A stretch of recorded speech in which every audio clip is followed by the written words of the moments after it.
kepada semuanya. Di video saya ini, saya akan menjelaskan kembali rangkuman materi dari video saya sebelumnya yang sudah saya share untuk semuanya. Yaitu video saya menggunakan program SPSS yang ada uji validitas, uji reliabilitas, dan uji asumsi klasik pada analisis regresi linier berganda. Dan video saya yang menggunakan program EVIS, yaitu ada estimasi model regresi data panel pada analisis regresi data panel, teknik pemilihan model regresi data panel pada analisis data panel, uji asumsi klasik pada analisis regresi data panel, uji kelayakan model, koefisien determinasi, dan uji T pada analisis regresi data panel.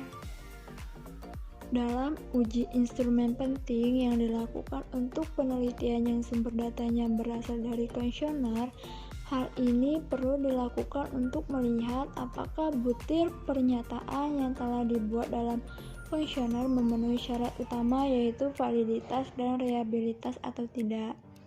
Apabila salah satu syarat ini tidak terpenuhi, maka penelitian wajib mengganti pernyataan yang ada dalam kuesioner dengan menggantinya dengan pernyataan yang baru.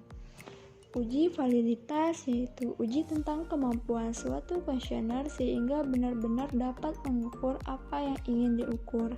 Apakah kuesioner valid atau sah untuk mengukur sebuah variabel.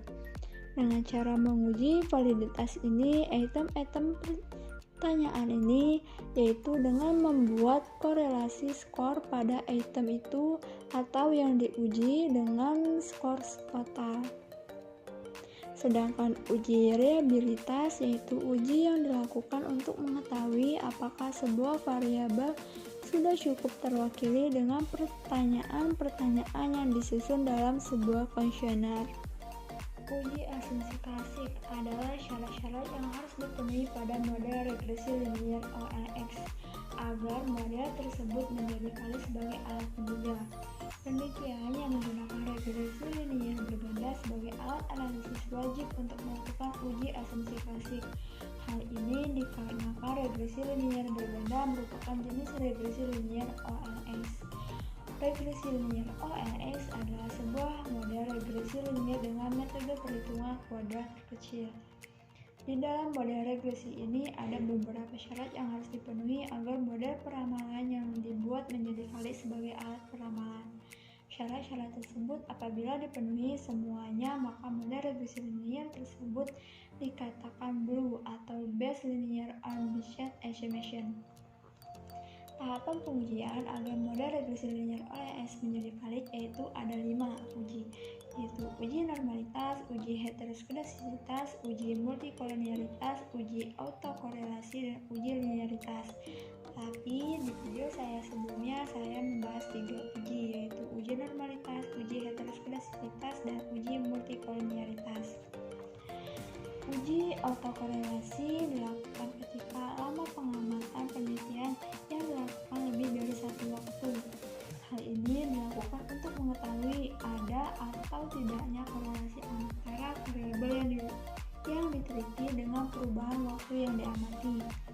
Dalam penelitian ini, uji autokorelasi perlu dilakukan karena sebuah nilai pada sampel atau observasi tertentu sangat dipengaruhi oleh nilai observasi sebelumnya. Uji autokorelasi bisa dilakukan apabila lama waktu pengamatan penelitian lebih dari satu waktu pengamatan atau lebih dari 1 tahun. Uji linearitas digunakan untuk mengetahui apakah model penelitian mempunyai hubungan yang linier atau tidak. Dalam contoh penelitian disajikan, uji linearitas tidak perlu dilakukan karena model penelitian yang sudah dibangun didasari dari rumusan teoritis antara variabel independen dengan dependen yang bersifat robust dan logis yang menggambarkan adanya hubungan antara variabel independen dengan variabel dependen secara teoritis. Di video saya sebelumnya saya sudah menjelaskan 3 uji, yaitu uji normalitas, uji heteroskedasitas, dan uji multikolonialitas. Uji normalitas yaitu uji persebaran sebuah data. Uji ini dilakukan untuk melihat distribusi data dalam model penelitian. Uji normalitas bisa dilakukan dengan beberapa cara, diantaranya dengan cara uji grafik dan uji Kolmogorov-Smirnov. Nah, berdasarkan gambar histogram di atas dapat ditarik kesimpulan bahwa data berdistribusi normal.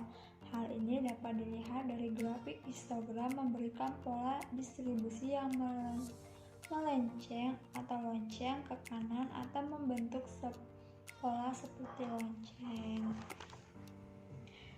Berdasarkan grafik pivotnya dapat dilihat di atas bahwa data berdistribusi normal. Hal ini dapat dilihat dari titik-titik yang ada pada grafik pivot mengikuti dan mendekati garis diagonal.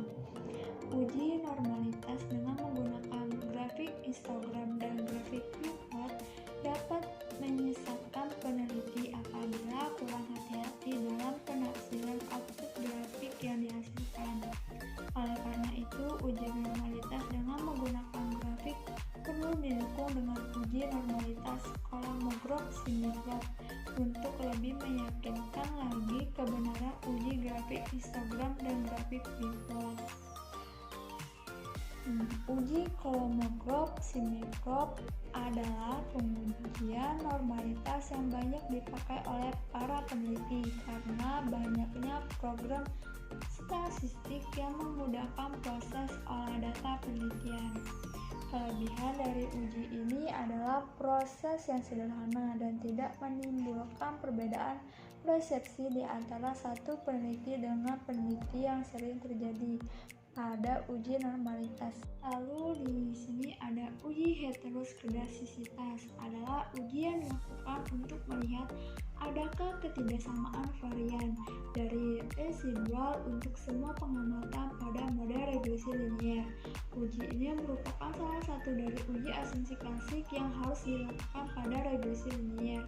Apabila hasil uji heteroskedastisitas ditemukan ketidaksamaan varian dari residual, maka dapat dikatakan asumsi heteroskedastisitas tidak terpenuhi, sehingga hal ini dapat mengakibatkan model regresi dinyatakan tidak valid sebagai alat peramalan.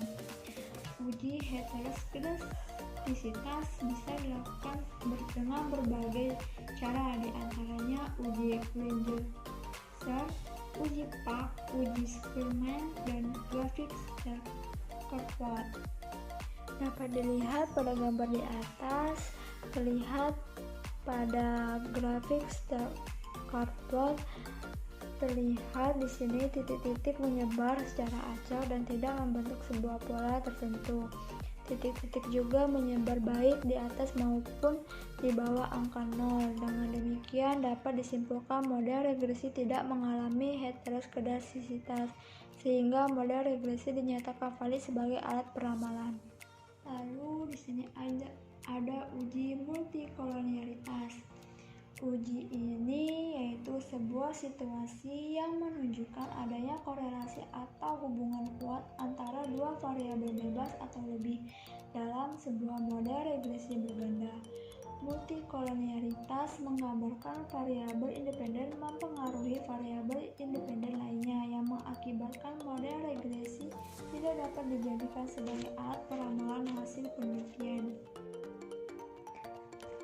Nah, di sini saya akan menjelaskan tentang regresi data panel, yaitu gabungan antara data cross section dan data time series, di mana unit cross section yang sama diukur pada waktu yang berbeda.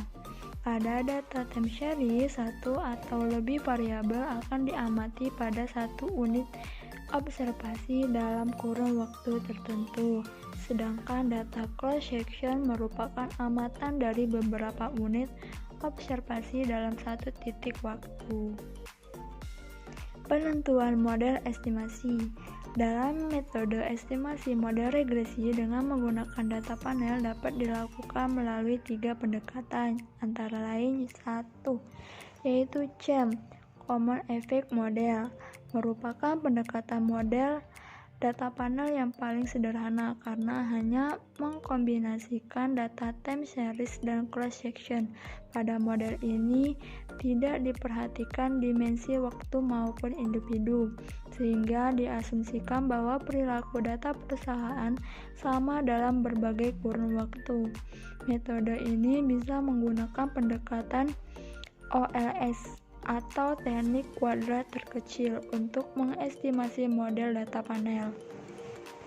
Yang kedua ada Fixed Effect Model atau FEM. Model ini mengasumsikan bahwa perbedaan antar individu dapat diakomodasi dari perbedaan interceptnya. Untuk mengestimasi data panel, model Fixed Effect Model menggunakan teknik variabel dummy untuk menangkap perbedaan intercept antar perusahaan. Perbedaan intercept bisa terjadi karena perbedaan budaya kerja, manajerial, dan intensif. Namun demikian, slope-nya sama antara perusahaan. Model estimasi ini sering juga disebut dengan teknik Least Square Dummy Variable atau LSDV. Yang ketiga yaitu Random Effect Model atau RAM. Model ini akan mengestimasi data panel di mana variabel gangguan mungkin saling berhubungan antar waktu dan antar individu. Pada model RAM, perbedaan intercept diakomodasi oleh error trends masing-masing perusahaan. Keuntungan menggunakan model RAM yakni menghilangkan heteroskedasisitas. Model ini juga disebut dengan Error Component Model atau ECM atau Teknik Generalized Least Squared GLS. Teknik pemilihan model regresi data panel. Untuk memilih model yang paling tepat terdapat beberapa pengujian yang dapat dilakukan, yaitu 1. Uji Chow. Uji ini digunakan untuk memilih model yang digunakan apakah sebaiknya menggunakan CEM atau FEM. Pengujian ini dapat dilihat pada nilai probabilitas cross section F dan cross section C squared dengan hipotesis sebagai berikut, yaitu H0 model mengikuti CEM jika probabilitas cross section F dan cross section C-squared lebih besar dari alfa 0,05. Yang kedua ada HA, yaitu model mengikuti FEM jika probabilitas cross section F dan cross section C-squared lebih kecil dari alfa 0,5. Yang kedua ada uji Houseman. Uji Houseman digunakan untuk memilih model yang digunakan apakah sebaiknya menggunakan RAM atau FEM. Pengujian ini dapat dilihat pada nilai probabilitas cross section random dengan hipotesis H0 model mengikuti RAM jika nilai probabilitas cross section random lebih besar dari alfa 0,5. Jika HA model mengikuti FEM jika nilai probabilitas cross section random lebih kecil dari 0,5. Lalu ada uji Legris multifilar, yaitu digunakan untuk memilih model yang digunakan apakah sebaiknya menggunakan RAM atau CEM. Pengujian ini dapat dilihat pada nilai probabilitas Bose-Legan dengan hipotesis H0 model mengikuti CEM jika nilai probabilitas cross section Bose-Legan lebih besar dari alfa 0,05. Jika HA model mengikuti RAM, nilai probabilitas cross section Bose-Legan lebih kecil dari 0,05. Lalu di sini ada uji asumsi klasik. Uji asumsi klasik yaitu persyaratan statistik yang harus dipenuhi pada analisis regresi yang menggunakan pendekatan OLS dalam teknik estimasinya. Dengan demikian, perlu atau tidaknya pengujian asumsi klasik tergantung pada hasil pemilihan estimasi model regresi. Dalam regresi data panel, model yang berbasis OLX adalah CHAM dan FEM. Dengan demikian, perlu dilakukan uji asumsi klasik apabila model regresi yang digunakan dalam bentuk CHAM atau FEM. Sebaliknya, apabila persamaan regresi lebih cocok menggunakan REM, maka tidak perlu dilakukan uji asumsi klasik, karena REM menggunakan pendekatan GLS dalam teknik estimasinya.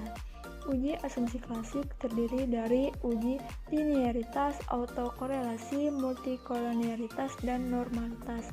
Walaupun demikian, tidak semua uji dilakukan dalam regresi data panel, hanya uji multikolonialitas dan heteroskedastisitas saja yang diperlukan. Uji kelayakan model atau uji F. Uji kelayakan model atau biasa dikenal dengan uji F digunakan untuk menjelaskan apakah semua variabel bebas yang dimasukkan ke dalam model secara bersama-sama mempunyai pengaruh terhadap variabel terikat, atau dengan kata lain model fit atau tidak. Apabila uji F tidak berpengaruh, maka penelitian tidak layak untuk dilanjutkan karena model penelitian tidak mampu menjelaskan adanya hubungan antara variabel independen dengan dependen. Bisa juga hal ini terjadi karena adanya hubungan antar variabel independen atau multikolonialitas sehingga menyebabkan model penelitian menjadi tidak fit. Berdasarkan perbandingan F statistik dengan F tabel, jika H0 nilai F statistik lebih kecil dari F tabel, jika HA nilai F statistik lebih besar dari F tabel. Berdasarkan probabilitasnya, jika H0 nilai probabilitasnya lebih besar dari alfa 0,05, jika HA nilai probabilitasnya lebih kecil dari 0,05.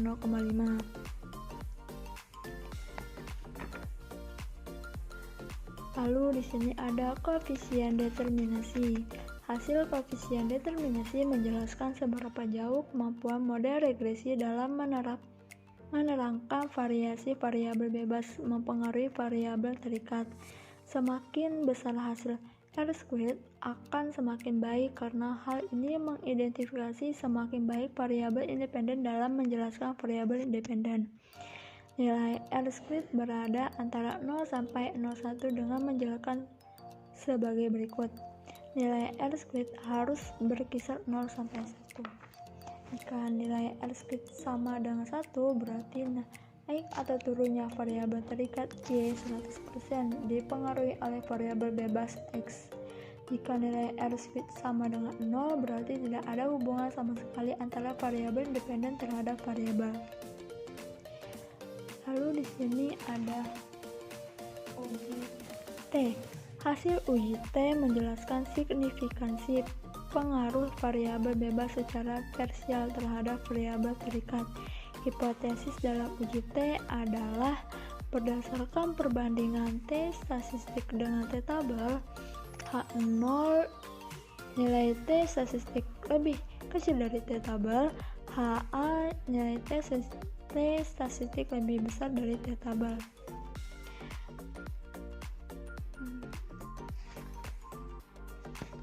Jika nilai T statistik lebih kecil dari T tabel, maka artinya variabel independen X secara parsial tidak berpengaruh terhadap variabel dependen Y. Namun sebaliknya, jika nilai T statistik lebih kecil dari T tabel, maka HA diterima, artinya variabel independen X secara parsial berpengaruh terhadap variabel dependen Y.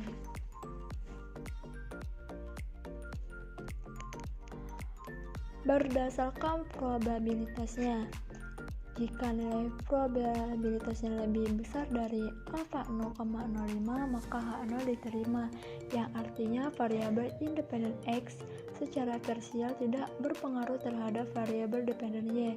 Namun sebaliknya, jika nilai probabilitas lebih kecil dari alfa 0,5, maka HA diterima, yang artinya variabel dependen X secara parsial berpengaruh terhadap variabel dependen Y.